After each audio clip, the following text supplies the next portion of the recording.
ஒழுங்கு நடவடிக்கைகளிலே இந்தியாவிலேயே தலை சிறந்த கட்சியாக அதிமுக இருந்தது. அந்த மாதிரி அம்மா அவர்கள் அமைச்சர்கள் மீது எடுத்த நடவடிக்கை நிறைய எடுத்து பாருங்களேன். இருக்கு. ஒவ்வொரு அமாவாசை வருகிற போது நாம் அமைச்சராக இருப்போமா இல்லையா? தேசிய கொடி கட்டிய காரில் போகலாமா வேண்டாமா? ஆளுநர் மாளிகைக்கு செக்ரட்டரி 1 and 2 அவங்க அந்த வழியா ஏர்போர்ட்டுக்கு போவாங்க. யாராவது ஒருத்தன் போகணும்னு சொல்லுவான். ராமமோகன் ராவ் சார் போயிட்டு இருக்காருங்க, ராமலிங்கம் சார் போயிட்டு இருக்காருங்க, ஷீலா பிரியா மேடம் கார் அங்கிட்டு போதுங்கன்னு சொன்னா ஒவ்வொரு அமைச்சரும் காரை ஓரமாக நிறுத்தி விட்டு ஏதாவது பிளாஸ் யூஸ் போடுறாங்களா பாருங்கப்பா, நமக்கு எதுவும் பிரச்சனையா? இப்படிப்பட்ட ஒரு ஒழுங்கு நடவடிக்கைகளும் உடனுக்குடன் மாற்றங்களும் இருக்கிற போதுதான் பயந்து வேலை செஞ்சார். எனக்கு தெரிய அதிமுகவிலும் சரி, அதிமுக ஆட்சி காலத்திலும் சரி அதிகமான புயல்களை காலம் கொடுத்திருக்கிறது. ஆனால் அதை கையாண்ட புரட்சி தலைவி அம்மா அவர்கள் சுனாமி காலத்துல சுனாமியை விட புரட்சி தலைவி அம்மாவினுடைய அன்றைய நிர்வாகம் மிகச் சிறப்பாக இருந்தது என்று அன்றைக்கு அமெரிக்காவினுடைய அதிபராக இருந்த பில் கிளின்டன் இந்தியா வந்தபோது மனதார பாராட்டினார். அவர்கள் எவ்வளவு வேதனையோடு ஒரு அமைச்சர் வந்திருக்கிறார், நமக்கு தீர்வு கிடைக்காதா என்று கூட்டமா கூடி நிற்கிற போது நீங்கள் காரை விட்டு இறங்காமல் உள்ளே வந்து கொண்டு பேசினார். கோபுரத்தான செய்யும். முன்னாள் முதலமைச்சர் திரு ஸ்டாலின் அவர்கள், அவருடைய மைந்தர் துணை முதலமைச்சர் உதயநிதி, அவர்களிடம் இருக்கக்கூடிய மென்மை போக்கு கூட அவருடைய அமைச்சரவை சகாக்களிடம் இல்லை.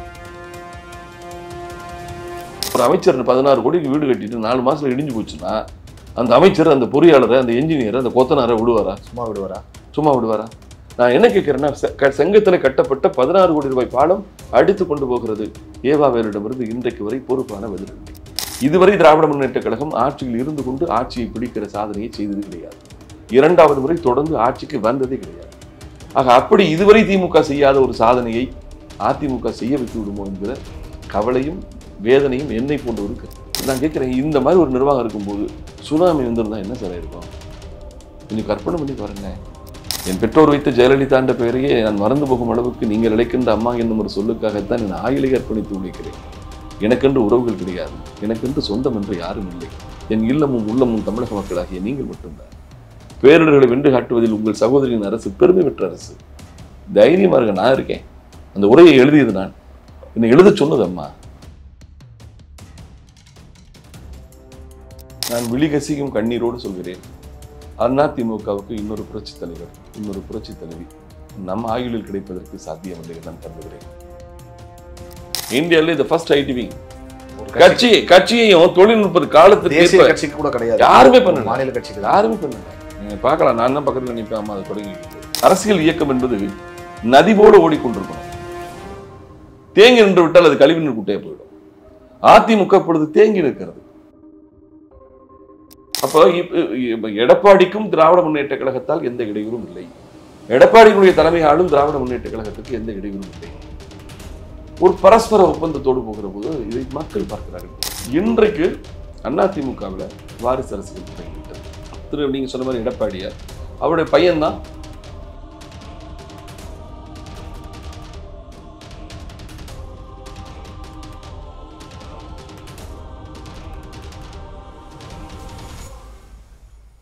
ஜாம்பவான் நேயர்களுக்கு பிரபாகரனின் அன்பு வணக்கம். இன்றைய அரசியல் அரங்கம் நிகழ்ச்சியில் நம்மோடு இணைந்திருக்கக்கூடிய சிறப்பு விருந்தினர் மருது அழகராஜ் அவர்கள். வணக்கம் சார். வணக்கம். எப்படி இருக்கீங்க சார்? நல்லா இருக்கு. எனக்கு ரொம்ப மகிழ்ச்சி சார். நிறைய நேர்காணல் பண்ணியிருக்கேன்.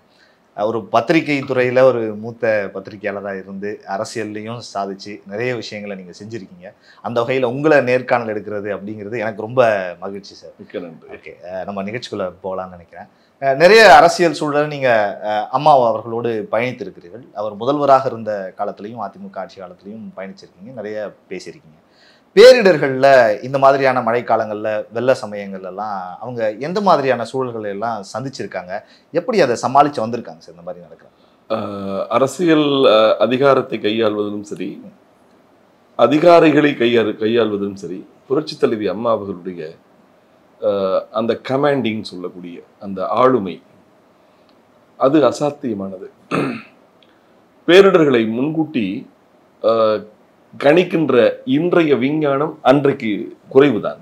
ஆனாலும் நமக்கு வடகிழக்கு பருவமழை, தென்மேற்கு பருவமழை, இந்த 2 பருவமழை காலங்களிலும் நீங்கள் அதிமுகவினுடைய ஆட்சி காலத்தில் தான் இயற்கை சீற்றங்கள் மிக அதிகமாக வந்தது. சுனாமி, பேரிடர் பெருமழை, வர்தா புயல், உக்கி புயல், கஜா புயல், எனக்கு தெரிய அதிமுகவிலும் சரி, அதிமுக ஆட்சி காலத்திலும் சரி அதிகமான புயல்களை காலம் கொடுத்திருக்கிறது. ஆனால் அதை கையாண்ட புரட்சி தலைவி அம்மா அவர்கள் வருமுன் தடுப்பதற்கான ஆயத்த பணிகளை செய்வதிலும் சரி, அதிகாரிகளுக்கு உத்தரவு போடுவது என்பதை விட அம்மாவிடமிருந்து உத்தரவு வந்தாலே அது நமக்கு பேர் ஆபத்தாக விளைந்து விடும் என்ற அடிப்படையில் அமைச்சர்களும் சரி, சட்டமன்ற உறுப்பினர்களும் சரி, அதிகாரிகளும் சரி மிக உன்னிப்பாக விழிப்பாக கவனத்தோடு செயலாற்றினார்கள். அதனால்தான் சுனாமி காலத்துல சுனாமியை விட புரட்சி தலைவி அம்மாவினுடைய அன்றைய நிர்வாகம் மிகச் சிறப்பாக இருந்தது என்று அன்றைக்கு அமெரிக்காவினுடைய அதிபராக இருந்த பில் கிளின்டன் இந்தியா வந்தபோது மனதார பாராட்டினார். நான் இதை சொல்வதற்கு காரணம், மீட்பு பணி அதிகாரிகளை முடுக்கி விடுவது, ஒரே நேரத்துல 40,000 மின் கம்பங்கள் எல்லாம் சாய்ந்தது ஒரு நேரத்துல, கண்ணிமைக்கும் நேரத்தில் அப்படி பார்த்தீங்கன்னா ஒரு 72 மணி நேரத்துல மொத்தத்தையும் மாற்றி டிரான்ஸ்ஃபார்மர்களை எரெக்ட் பண்ணி எல்லாத்தையும் செஞ்சு மின் இணைப்பை கொடுப்பது, அதுபோல உணவு பற்றாக்குறையோ அல்லது சாப்பாட்டுக்கு கஷ்டமோ மக்களுக்கு வந்துடாம பார்த்துக்கிறது, இதெல்லாம் அந்த முன்னெச்சரிக்கைகளும் சரி, வந்ததற்கு பிறகு எடுக்கக்கூடிய மீட்பு நடவடிக்கைகளும் சரி, புரட்சி தலைவர் அம்மாவுடைய நிர்வாகத்துக்கு நிகரான நிர்வாகத்தை நான் பார்த்ததில்லை. இன்றைக்கும் பொதுமக்கள் என்ன சொல்கிறார்கள் என்று சொன்னால், திராவிட முன்னேற்ற கழகம் அதிமுகவினுடைய ஆட்சியை போல பேரிடர்களை மீட்பதுவே திறமையாக இல்லை. தவறு இருக்கிறது. இன்னும் சொல்ல போனால் அவர்களிடம் இனபிலிட்டியான்னு எனக்கு தெரியல. அமைச்சர் பொன்முடி இருக்காரு பாருங்க. இன்னொன்னு, போகிற இடத்தில் மக்களுக்கு ஆறுதல் சொல்வதை விட மக்களை ஆவேசப்படுத்துகிற காரியங்களை அவர்கள் செய்கிறார்கள். ஆறுதல் சொல்வ போன ஒரு அமைச்சர் காரிலேயே வந்து கொள்ளலாமா? அவர்கள் எவ்வளவு வேதனையோடு ஒரு அமைச்சர் வந்திருக்கிறார், நமக்கு தீர்வு கிடைக்காதா என்று கூட்டமாக கூடி நிற்கிற போது நீங்கள் காரை விட்டு இறங்காமல் உள்ளே வந்து கொண்டு பேசினார், கோபுரத்தானே செய்யும். அதுக்கு அவர்களுக்கு சொல்லக்கூடிய பதில்கள். நேற்று கூட தாமோன் பரசன் பேசுகிறார், இந்த குடிநீர், ஆமா, அது என்ன விவகாரம் என்று புரியவில்லை, ஏன் அந்த இறப்பு நடந்திருக்கிறது என்று தெரியவில்லை. அவர் அந்த இடத்துல கூட போய் தன்னை தற்காத்துக் கொள்வதற்கு அரசாங்கத்தையும் கட்சியினுடைய மீதான விமர்சனங்களையும் தற்காப்பதற்கு முயற்சிக்கிறாரே தவிர என்ன நடந்திருக்கிறது என்று மக்களுக்கு ஆறுதல் சொல்லி அதற்கான நடவடிக்கைகள் நாங்கள் எடுத்துக்கொண்டிருக்கிறோம், தைரியமா இருக்கின்ற என்னை பொறுத்தவரை ஒரு அப்பீலா, மக்களிடம் மென்மையான அணுகுமுறை என்பது இல்லாதது போல தெரிகிறது. இன்னும் சொல்ல போனால் முதலமைச்சர் திரு ஸ்டாலின் அவர்கள், அவருடைய மைந்தர் துணை முதலமைச்சர் உதயநிதி, அவர்களிடம் இருக்கக்கூடிய மென்மை போக்கு கூட அவருடைய அமைச்சரவை சகாக்களிடம் இல்லை, மூத்த அமைச்சர்களிடம் இல்லை. இப்ப KN நேரு பேசுறா, நீங்க பாத்துறீங்களா? நீங்க ஊடகங்களிடம் பேசுகிற போது போயா வாயா பொன்முடி, துரைமுருகன் பாத்தீங்களா? நீங்க ஊடகங்களிடம் பேசுகிற போது நீ மக்களால் தேர்ந்தெடுக்கப்பட்டு மக்களுக்கு சேவை செய்வதற்காக பணிக்கப்பட்டிருக்கக்கூடிய நீ மக்கள் சேவகன், அவ்வளவுதான்.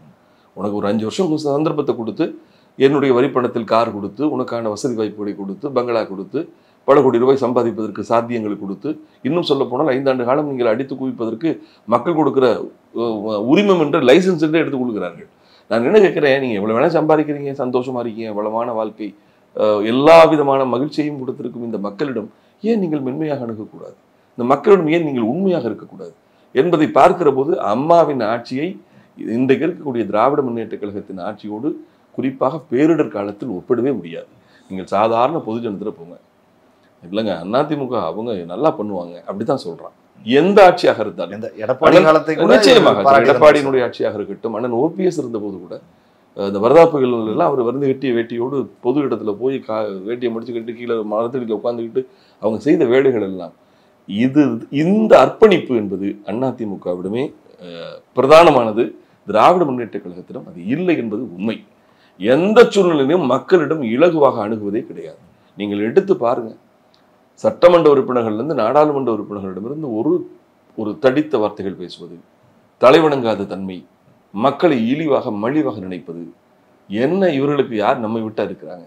இன்னொன்று, அனைத்து இந்திய அண்ணா திராவிட முன்னேற்ற கழகமான எதிர்கட்சி பிளவுற்று கிடக்கிற போது ஒரு ஆணவம் துணி, நம்மை விட்டல் அடுத்து வந்து விடலாம். ஒரு 35% வாக்குகளை பெற்றால் கூட 65% 5-4 பிரிவுகளாக பிரிக்கப் போகிறார்கள். நாம் ஆட்சியையும் ஒற்றுமையோடு கட்சியையும் ஒற்றுமையோடு வைத்திருக்கிறோம், கூட்டணியும் ஒன்றுபடுத்தி வைத்து விட்டால் போதும், நாம் 2ஆம் முறை ஆட்சிக்கு வந்து விடலாம் என்று திமுக நினைக்கிறது. ஆனால் அதனை முறியடிப்பதற்கு கூட்டணியும் இவர்கள் முயற்சிக்காமல் கூட்டணியும் உடைத்து போட்டுவிட்டு கட்சியையும் பிளந்து வைத்துக் கொண்டு நான் 10வது தோல்வி 16வது தோல்வி என்று தோல்விகளை எண்ணிக்கொண்டிருக்கிறார்கள். ஆக என்னை பொறுத்தவரை அவர்களுக்கு இப்படிப்பட்ட ஆணவமும் மக்களை மதிக்காத தன்மைக்கும் ஒரு வகையில் அதிமுக காரணமாக இருக்கு, முக்கிய காரணமாக. ஆமாங்க. எதிரி பலமானவனா இருந்தான்னா எவனுக்குமே பொறுப்புணர்ச்சி வந்துவிடும். என்னை நினைத்தால் தூக்கி போட்டு விட அளவுக்கு என் எதிரி பலமாக இருக்கிறார் என்கின்ற எண்ணம் இருந்தால் எந்த அதிகார பேர்வழிகளுக்கும் ஆணவம் வராது. இன்றைக்கு திராவிட முன்னேற்ற கழகத்திற்கு மீண்டும் நாம் வந்து விடுவோம். ஏனென்றால் ஊடகங்கள் எல்லாரும் சொல்றாங்கல்ல, மீண்டும் திமுக வந்துருங்க, எல்லாம் என்டிஏ ஒரு அலையன்ஸை பிரிப்பாங்க, எல்லா கட்சிகளும் விஜய் வர்றாரு அவரு பிரிக்கிறாரு, சீமான் பிரிப்பாரு, அதிமுகவினுடைய பிரிவுகள் பல பிளந்து கிடக்கிறது. ஆக இத்தனை பிரிவுகள் ஓட்டுகளை பிரிக்கிற போது குறைந்தபட்சம் 35 மார்க் வாங்கினா போதும். 35 மார்க் வாங்கினவன் முதல் மாணவன் என்கின்ற அடிப்படையில் இன்றைக்கு அரசியல் தேர்வு அமைய போகிறது என்று எல்லோரும் சொல்கிறார்கள் அல்லவா? இது ஒரு துணிச்சலை கொடுக்கிறது அவர்களுக்கு. அதனால தான் சொல்கிறேன், நீங்கள் எந்த அமைச்சரிடமும், நான் குறிப்பாக இந்த மழை வெள்ள காலத்தில் மக்களிடம் அவர்கள் அணுகக்கூடிய எல்லா இடங்களிலும் விமர்சனங்களும் தகராறுகளும். என்னங்க, செங்கத்தில் 16 கோடி ரூபாயில் கட்டப்பட்ட ஒரு பாலம் 4 மாதத்தில் அடித்து கொண்டு போகிறது. நினைத்து பாருங்கள் சகோதரர். 16 கோடி ரூபாய் மக்களுடைய வேர்வையிலை உழைத்து வரிகளாக வசூலிக்கப்பட்ட தொகை. 16 கோடி ரூபாய் 4 மாசத்துல கட்டிட்டு, நான் கேட்கிறேன், ஒரு அமைச்சர் 16 கோடிக்கு வீடு கட்டிட்டு 4 மாசத்துல இடிஞ்சு போச்சுன்னா அந்த அமைச்சர், அந்த பொறியாளரை, அந்த என்ஜினியரை, அந்த கொத்தனாரை விடுவாரா? சும்மா விடுவாரா? நான் என்ன கேட்கிறேன்னா, செங்கத்தில் கட்டப்பட்ட 16 கோடி ரூபாய் பாலம் அடித்து கொண்டு போகிறது. ஏவாவேலிடமிருந்து இன்றைக்கு வரை பொறுப்பான பதிலில்லை. அப்புறம் எப்படி மத்திய அரசாங்கத்தில் என்ன தைரியம் நினைக்கிறீங்க சார்? இல்லைங்க, அதைத்தான் நான் சொன்னேன். காக்க தெரியாதவன் பொக்கிஷத்தை ஆக்க தெரிந்தவன் அள்ளி கொண்டு போவான் என்று சொல்வார்கள். அண்ணா திராவிட முன்னேற்ற கழகம் தன்னிடையில் தாழ்ந்திருக்கின்ற காரணம்தான் இப்படிப்பட்ட ஒரு திமிரெடுத்த போக்கு. ஊழல், லஞ்சம் அனைத்தும் தலைவிரித்தாடுகிறது. சட்டம் ஒழுங்கு சீர்கெட்டு கிடக்கிறது. பொறுப்பான பதில்கள் இல்லை. அமைச்சர்களிடமிருந்து இந்த மா சுப்பிரமணியமே இருக்காரு, அவர் ஒரு ஹெல்த் மினிஸ்டர். அவரிடமிருந்து கூட நான் இன்னும் சொல்ல போனால் அவர் மூத்த மிக அனுபவம் வாய்ந்த ஒரு அரசியல்வாதி. ஆனால் அவரிடம் கூட அந்த காந்தமூடு கைகூத்து கொண்ட இரும்புக்கும் ஈர்ப்பு சக்தி வந்துடுன்ற மாதிரி சக அமைச்சர்களிடம் இருக்கக்கூடிய அந்த திமிர்த்தனமும் ஒரு விதமான ரஃப்னஸும் அவர்கிட்ட கூட வந்துட்டு இருக்கு. ஆக என்னை பொறுத்தவரை இவர் மக்களை மலிவாக நினைப்பதற்கு காரணம் சமகால அரசியல் தங்களுக்கு சாதகமாக இருக்கிறது, நம்மை யாரும் அசைக்க முடியாது என்கின்ற ஒரு திமிர்த்தனம் தான் இருக்கிறது. அதனை காலம் மாற்றும் என்று நான் நம்புகிறேன். இதனை உணர்ந்து கொண்டு அதிமுக தன்னை ஒற்றுமைப்படுத்தி கொண்டு சரியான அரசியல் கூட்டணிகளை அமைப்பதற்கான முஸ்தீபுகளை முன்னெடுத்தால் திராவிட முன்னேற்ற கழகத்திற்கு அப்பொழுதுதான் குப்பென்று வேர்க்க ஆரம்பிக்கும். ஆகா, நாம் நினைத்தது வேறு. இதுவரை திராவிட முன்னேற்ற கழகம் ஆட்சியில் இருந்து கொண்டு ஆட்சியை பிடிக்கிற சாதனையை செய்தது கிடையாது. 2வது முறை தொடர்ந்து ஆட்சிக்கு வந்ததே கிடையாது.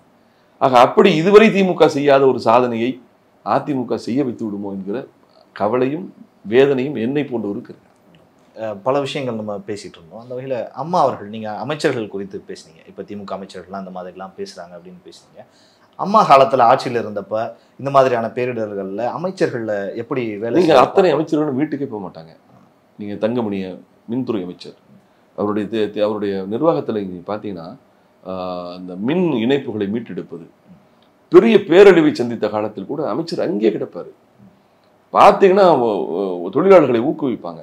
எந்த பகுதியில் டிசாஸ்டர் அதீதமான தாக்குதல் நடக்கிறதோ அந்த தாக்குதல், அந்த பேரிடருடைய சீற்றம் அடித்து ஓய்வதற்குள்ளேயே பிற பகுதிகளில் இருந்து நகராட்சி, பேரூராட்சி, மாநகராட்சி தொழிலாளர்கள் எல்லாம் கொண்டு வந்து குவிக்கப்படுவார்கள். பிற பகுதியிலிருந்து இந்த டிரான்ஸ்ஃபார்ம் உடனடியாக அடுத்த மாநிலங்களிலிருந்து கூட அந்த போஸ்ட் மரங்கள்லாம் கொண்டு வரப்படும். அடுத்த வினாடியில் பார்த்தீங்கன்னா அமைச்சர் முன்னின்று பார்ப்பார், இந்த வேலையை ஊக்குவிப்பார்கள், தொழிலாளர்களை ஊக்குவிப்பார்கள். நீங்கள் பெருமழை சென்னையில் பெரிய வெள்ளம் வந்தது, நீங்கள் பாருங்க, நீங்கள் 48 மணி நேரம் தான் சகோதரர் சென்னை அப்படியே சுத்தமானது. ஏன்னா ஒட்டுமொத்த நகராட்சி, மாநகராட்சி துப்புரவு தொழிலாளர்கள்லாம் கொண்டு வந்து குவிக்கப்பட்டு அடுத்த வினாடியில் எல்லாத்தையும் சரி பண்ணாங்க. எங்கும் மக்களுக்கு உணவு பஞ்சம் என்பதெல்லாம் வரவிடாமல் பார்த்துக் கொள்வார்கள். அதற்கு காரணம் அம்மாவுக்கு பயந்து.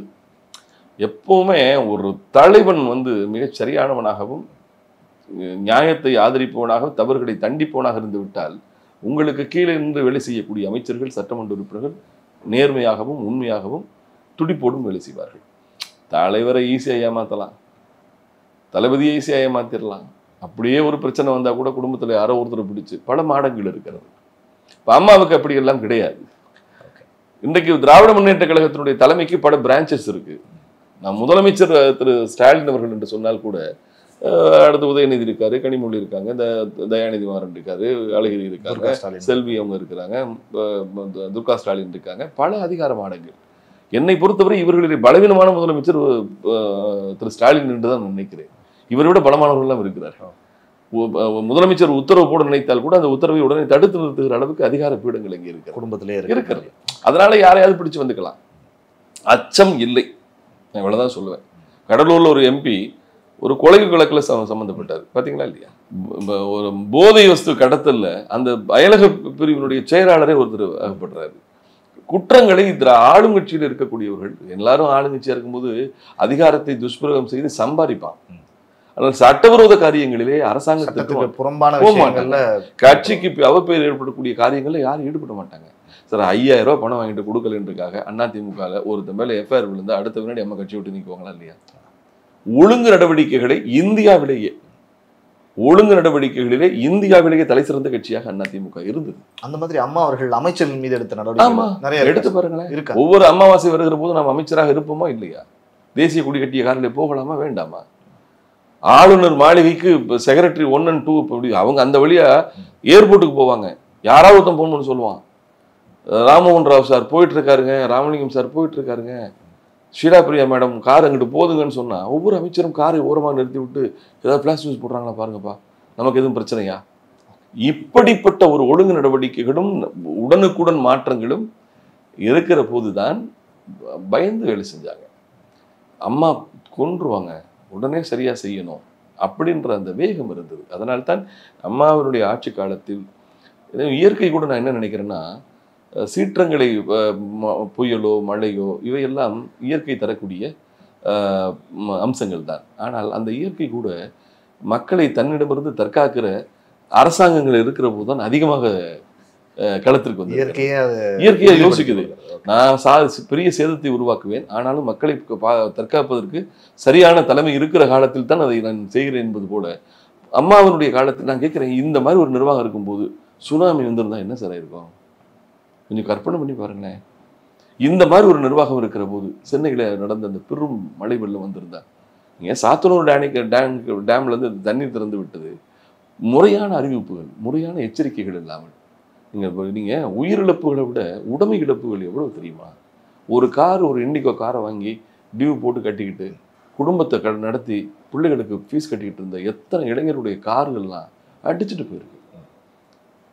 சில நிகழ்ச்சிகளில் காட்டுறவங்க சொல்றாங்க 80,000 1 லட்சம் ஆகுங்க, என்ன பண்ண போறேன்னு தெரியலங்கிறான். திடீர்னு 2 மணிக்கு இது என்ன காரணம்? மழை வரும் 20, 26, 27 மிக கடுமையான மழை வரும் என்றெல்லாம் அன்றைக்கு அம்மா காலத்தில் இப்படிப்பட்ட துல்லிதமான வானிலை ஆய்வு மையங்களுடைய கணிப்புகள் இல்லை. அந்த விஞ்ஞானம் அன்றைக்கு ரொம்ப குறைவாத்தான் இருந்தது. இன்றைக்கு இருப்பதிலே 10% கிடையாது. ஆனால் இன்றைக்கு மிக துல்லிதமாக வெதர்மேன் ரிப்போர்ட், தனியார் நிறுவனங்கள் எத்தனையோ விஞ்ஞானம் வந்து விட்டது. அத்தனையும் வந்ததற்கு பிறகு ஒரு வட மாவட்டங்களிலே கடலோர பகுதிகளிலே குறிப்பாக நமக்கு டிசாஸ்டர்ன்னு சொன்னா நமக்கு எங்கே சார்? அதீதமா கடலூர் பகுதிகள் தான். நீங்க போன காலத்துல கஜா புயலுடைய தாக்கம் எடுத்து பாருங்க. பல புயல்களை எதிர்கொள்ளும் பகுதியாக கடலூர், நாகப்பட்டினம், பாண்டிச்சேரி, சென்னையின் பகுதிகள் இதுதானே இருக்கு. இந்த டெரிட்டரியை நீங்க 3 மாசம் அலர்ட்டா இருங்க இருந்து செய்ய வேண்டியதானே. ஆனால் ஒன்றை மட்டும் நான் சொல்லுவேன் பிரதர், நவம்பர் டிசம்பர்ல ஆட்சி செய்யும் அரசாங்கத்தின் மீது மக்கள் வந்து திட்டி தீர்க்கிறாங்க. அதே ஏப்ரல் மாதம் மே மாதத்தில் திட்டி தீர்த்த கட்சிகளுக்கு ஓட்டு போட்டு மீண்டும் ஒரு ஆட்சி கட்டில் அமர்த்துகிறார்கள். இந்த மக்களுடைய விழிசிவக்கும் கோபம் என்பது அந்த விரல் அழுத்தக்கூடிய ஓட்டு எந்திரத்தின் வரையும் வரணும். வந்தால் மட்டும்தான் இது போன்ற புலம்பல்கள் இருக்காது, பயம் வரும். இப்போ என்ன நினைச்சிட்டு இருக்காங்க திராவிட முன்னேற்ற கழகம்? என்னங்க மக்கள்கிட்ட பெரிய கோபம் இருக்கு, அதெல்லாம் பார்த்துக்கலாம் சார், டைவர்ஷன் தானே. இந்த பிரச்சனையிலிருந்து இன்னொரு பிரச்சனை மாற்று, இன்னொரு பிரச்சனையிலிருந்து இன்னொரு பிரச்சனை மாற்று, அப்படி மாற்றிட்டே போவாங்க. மாற்றிட்டே போயிட்டு தேர்தல் வருகிற போது பட்டுவாடா, ஓட்டுக்கு பணம் கொடுப்போம். ஸோ இப்படிப்பட்ட அரசியல் திராவிட முன்னேற்ற கழகத்திற்கு ஒரு அசாத்திய துணிச்சலை தருகிறது. மக்களை அவர்கள் மலிவாக நினைப்பதாகத்தான் நான் கருதுகிறேன். அமைச்சர்களிடமும் மென்மையான போக்கில்லை, ஆணவமும் திமிரும் அலைவாகிறது அவர்களிடம். நான் திருப்பி சொன்னேன், முதலமைச்சரிடம் இருக்கக்கூடிய மென்மைத்தனம் அவருடைய மகனிடம் இருக்கக்கூடிய ஒரு துணை முதலமைச்சரிடம் இருக்கக்கூடிய எளிமையான போக்கு. அவர் ஏதோ நல்ல பேர் வாங்கணும்னு நினைக்கிறாரு. ஆனால் அவருடைய அமைச்சரவை சகாக்களிடம் இல்லை. மிக பல அமைச்சர்கள் வந்து மக்கள் தொண்டுக்கே பொருத்தமில்லாதவர்களாக இருக்கிறார். அணை குறித்து பேசுனீங்க. ஆமா, அந்த சாத்தனூர் அணை குறித்து திறக்கப்பட்டது திடீர்னு. அம்மா அவர்கள் ஆட்சி காலத்திலையும் கூட செம்பரம்பாக்கம் ஏரியானது திறக்கப்பட்ட பொழுது பெரிய அசம்பாவிதங்கள் நடந்தது. அது குறித்தும் நிறைய விமர்சனங்கள். அந்த விஷயத்துல என்ன நடந்தது? என்னை பொறுத்தவரை இரண்டையும் ஒப்பிடுவதே தவறு. நான் சொன்னது போலத்தான் 2015க்கு பிறகு இப்ப நம்ம 2010 வருஷம் பின்னாடி வந்துட்டோம். இன்றைக்கு இருக்கக்கூடிய விஞ்ஞானமும் முன்னெச்சரிக்கை நடவடிக்கைகளையும் மேற்கொள்வதற்கான சந்தர்ப்பங்கள் அன்றைக்கு குறைவாக இருந்தது. அன்றைக்கு திடீரென சென்னையில மிக கடுமையான எதிர்பார்ப்புக்கு மாறாக வானிலை ஆய்வு மையம் எச்சரித்ததற்கு கூடுதலாக மிக கடுமையான மழை பெய்கிறது. பெய்கிற போது தண்ணீரை திறக்க வேண்டிய நிலை வருகிறது. அன்றைக்கு சென்னையில் ஏற்பட்ட பாதிப்புக்கு அரசின் மெத்தனம் என்று எதிர்க்கட்சிகள் குற்றம் சுமத்தலாம். உண்மையாக சொன்னால் நீர்வழி தடங்களிலே மிக கடுமையான ஆக்கிரமிப்புகள் நம் ஆட்சிக்கு முன்பு இருந்த திராவிட முன்னேற்ற கழகத்தின் ஆட்சிகளை மேற்கொள்ளப்பட்டன. தண்ணீர் போற வழியை நீங்க தடுத்தீங்கன்னா தண்ணீர் உங்க வீட்டுக்குள்ள தான் வரும் அப்படின்ற நிலை தான் உருவானது. ஆனாலும் அன்றைக்கு நிர்வாகத்தில் ஏற்பட்ட குளறுபடி குறித்து அம்மா விசாரணை செய்தார்கள். அதில் ஏற்பட்ட தவறுகளை கண்டித்தார்கள். அதற்கு பிறகு இன்னொரு தவறு வரவிடாமல் பார்த்து கொண்டார்கள். இவர்களை பொறுத்தவரை சரிங்க, சாத்தனூர் விஷயத்துல நாம் அந்த தண்ணீர் திறந்து விட்டதுல நாங்கள் தவறு இழைத்து விட்டோம் அல்லது நிர்வாக தவறு நடந்து விட்டது, இன்னொரு பிழை இது போன்று நடக்காமல் இருப்பதற்கு நாங்கள் மக்களிடம் உத்தரவாதம் தருகிறோம் என்று சொல்லிவிட்டு போங்களே. பிழைகள் யாரிடம் இல்லை. நெல்லுக்கும் உமியுண்டு, நீருக்கும் நுரையுண்டு, புள்ளிதழ் பூவிடும் முள்ளுண்டு என்று சொல்வார்கள். என்ன சொல்றீங்க? பிழைகள் இருக்கலாம், அதனை ஏற்றுக்கொள்வதுன்றது ரொம்ப முக்கியமான விஷயம். புரட்சித் தலைவி அம்மா அவர்களை பொறுத்தவரை தவறுகள் ஏற்படுகிற போது அதனை துணிச்சலாக அந்த தவறு செய்தவர்கள் மீது நடவடிக்கை எடுப்பார்கள், மூடி மறைப்பதற்கு முயற்சிக்க மாட்டார்கள். என்னை பொறுத்தவரை 2015 பெருவெள்ள காலத்தில் ஒரே இரவுக்குள் கொட்டிய பெரும் மழை, அதனை முன்கூட்டி மிக துல்லிதமாக சொல்ல தவறிய வானிலை ஆய்வு மையம், இவை கூடுதல் காரணம். அதை கடந்து அரசு அதிகாரிகள் தவறிழைத்தார்கள் என்கின்ற குற்றச்சாட்டு எழுந்தபோது அது குறித்து அம்மா விசாரித்தார்கள். அது உண்மை அல்ல, அளவோடு தான் தண்ணீர் திறந்தார்கள். ஆனாலும் நீர்வழி பாதைகள் மிக கடுமையாக ஆக்கிரமிக்கப்பட்டிருந்த காரணத்தால் தான் தண்ணீர் வந்து உள்ள போக வேண்டியதும் வடிவில் காலதாமதம். சம்பவத்துக்கு பின்னாடியும் விசாரணை நடந்தது. அதற்கு பிறகு அந்த அது போன்ற நிகழ்வு வரக்கூடாது என்பதற்கான முன்னெச்சரிக்கை நடவடிக்கைகளும் மேற்கொண்டார்கள். அம்மாவை பொறுத்தவரை நீங்க அதே மாதிரி பாருங்க, 48 மணி நேரத்துல ரெஸ்கியூ ஆபரேஷன் எல்லாம் பார்த்துருக்கோம். நீங்க சென்னையில சிட்டா பறந்தாங்களே, லாரியா வந்து துப்புரவு தொழிலாளர்கள், நகராட்சி தொழிலாளர்கள், பொறியாளர்கள், அத்தனை தமிழகத்தினுடைய பிற பகுதியில் இருக்கக்கூடிய அத்தனை ஊழியர்களும் சென்னையில் குவிக்கப்பட்டார்கள். மீட்பு பணிகள் துரிதமாக நடத்தப்பட்டன. வீடுக்கு 5000 4000 பணம் கொடுத்தாங்க, அதே காசு கொடுத்தாங்க. அது மட்டும் இல்லாமல் மக்களுக்கு தைரியமா இருங்க, நான் இருக்கேன், என் பெற்றோர் வைத்த ஜெயலலிதா என்ற பெயரையே நான் மறந்து போகும் அளவுக்கு நீங்கள் அழைக்கின்ற அம்மா என்னும் ஒரு சொல்லுக்காகத்தான் என் ஆயுளை அர்ப்பணித்து உழைக்கிறேன். எனக்கென்று உறவுகள் கிடையாது, எனக்கென்று சொந்தம் என்று யாரும் இல்லை. என் இல்லமும் உள்ளமும் தமிழக மக்களாகிய நீங்கள் மட்டும்தான். பேரிடர்களை வென்று காட்டுவதில் உங்கள் சகோதரியின் அரசு பெருமை பெற்ற அரசு. தைரியமா இருக்க, நான் இருக்கேன். அந்த உரையை எழுதியது நான், என்னை எழுத சொன்னது அம்மா. ஒரு நிமிடம் 58 செகண்ட் வாட்ஸ்அப்ல போட்டாங்க பாருங்க. ஆறுதல் ஒவ்வொருவராக போய் செல்ல முடியாது, ஆனால் ஒவ்வொரு வீட்லையும் ஒவ்வொரு பிள்ளைகிட்டையும் ஒரு ஸ்மார்ட் போன் இருக்கு. நான் சொல்றது 10 வருஷம் முன்னாடி சொல்றேன். அப்பொழுது ஆமா, உளவியல் ரீதியாக மக்களை தைரியப்படுத்தினாங்களா? அந்த நேரத்துல நீங்க எல்லாத்தையும் ஆக்கிரமிச்சு வச்சுக்கிட்டீங்கன்னா, தண்ணி வர்ற வழியில பூரா வீடு கட்டி வச்சுக்கிட்டீங்கன்னா தண்ணி எங்கே போகும்? இப்படியா பேசுனாங்கம்மா? சொல்லுங்க, நான் இருக்கேன், கவலைப்படாதீங்க, உங்கள் சகோதரி இருக்கேன், எனக்கு உங்களை விட்ட யாரும் இல்லை, எனக்குன்னு சொந்தம் இல்லை. இந்த உரையை எழுத சொன்னதம்மா நான் தான் எழுதினது. 1 நிமிடம் 58 செகண்ட். இப்படிப்பட்ட ஒரு தலைவி சார், ஆறுதலும் சொல்வார், ஆளுமையோடு நடவடிக்கைகளும் எடுப்பார். ஒரு முறை ஏற்பட்ட பிழையை இன்னொரு முறை ஏற்படாத வண்ணம் தடுப்பார்.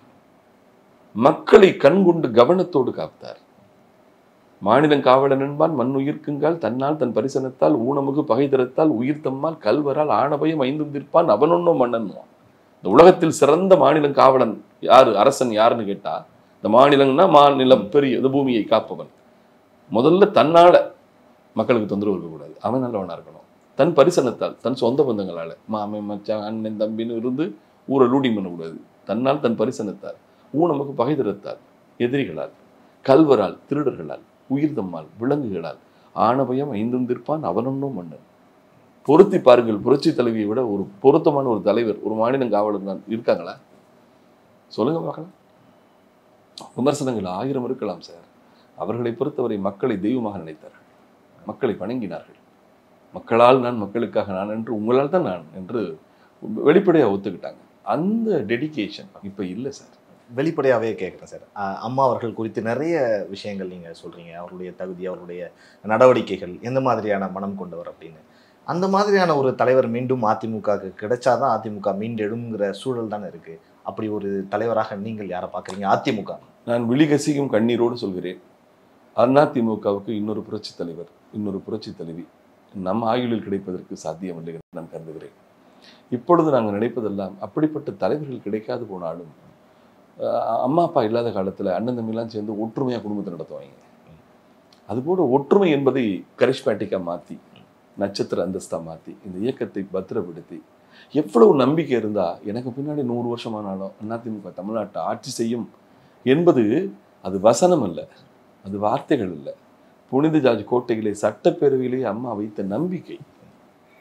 நான் கேட்குறேன், உங்களுக்கு பச்சை மயில கையெழுத்திடும் பாக்கியத்தை 1,00,000 பேருக்கு கொடுத்தாங்க. எல்லோருக்கும் உச்சங்களை தொட வச்சாங்க. சாதாரண பாமரனுக்கு கூட உயர் பதவிகளை கொடுத்து அழகு பார்த்தாங்க. பல சட்டமன்ற உறுப்பினர்கள் கற்பனைக்கும் எட்டாத உச்சங்களை உங்களுக்கு கொடுத்தாங்கல்ல. நீங்க அந்த அம்மாவுக்கு என்ன சார் திருப்பி செலுத்தின நன்றி? என்ன சார், என்ன நன்றி செலுத்தினீங்க? தப்பு இல்லையா? ஒன்னே ஒண்ணு, நீங்க கேட்குற மாதிரி அம்மா வரக்கு வாய்ப்பே இல்லை. இன்னொரு தலைமை இவர்களைப் போல கிடைப்பது அரிது, கிடைப்பது வழி இல்லை. ஆனால் நான் சொன்னது மாதிரி தான், அது மாதிரி நட்சத்திர அந்தஸ்து கிடைக்காட்டினாலும் நம்மெல்லாம் அம்மாட்ட பெற்ற பாடத்தை வைத்துக்கொண்டு, அம்மா உயிரோடு இருப்பதாக நினைத்துக் கொள்ளுங்களேன்.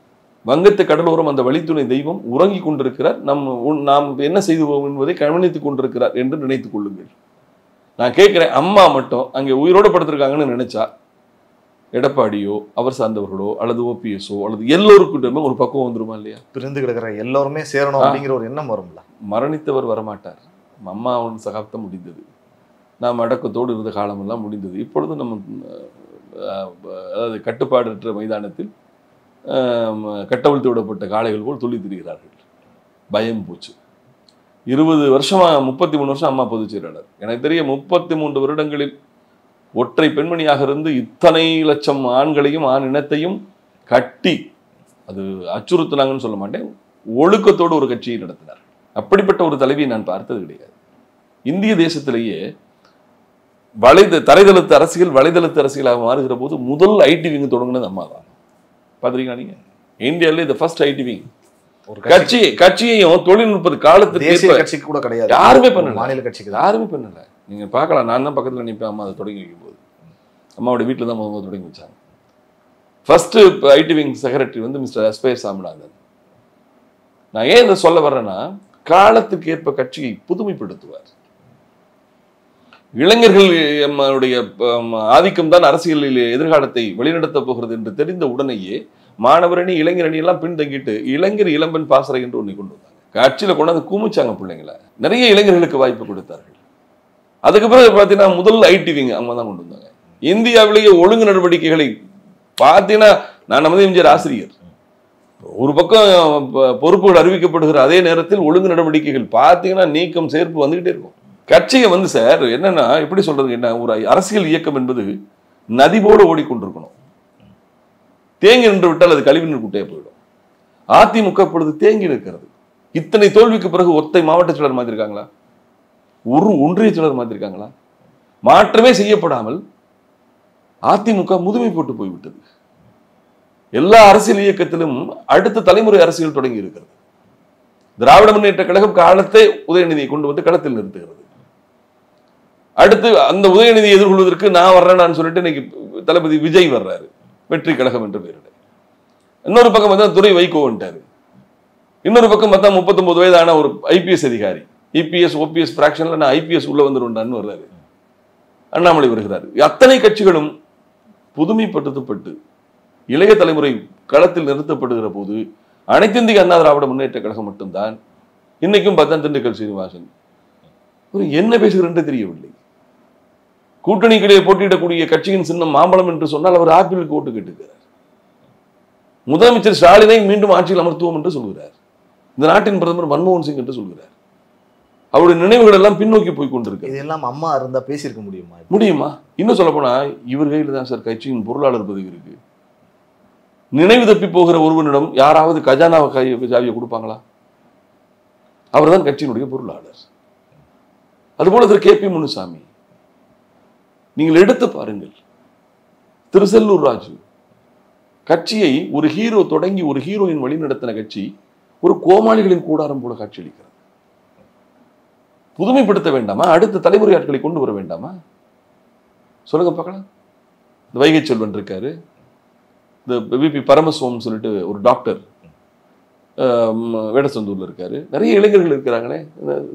பேர் என்ன, விந்தியா, நல்ல ஸ்காலர் அவங்கெல்லாம். இது போல ஆட்களை எல்லாம் நீங்கள் களத்தில் இறக்கலாமே. அதிமுக ஒன்றும் இளைஞர்கள் இல்லாத கட்சி அல்ல. நிறைய இளைஞர்களை நீங்கள் புறந்தள்ளுறீங்க.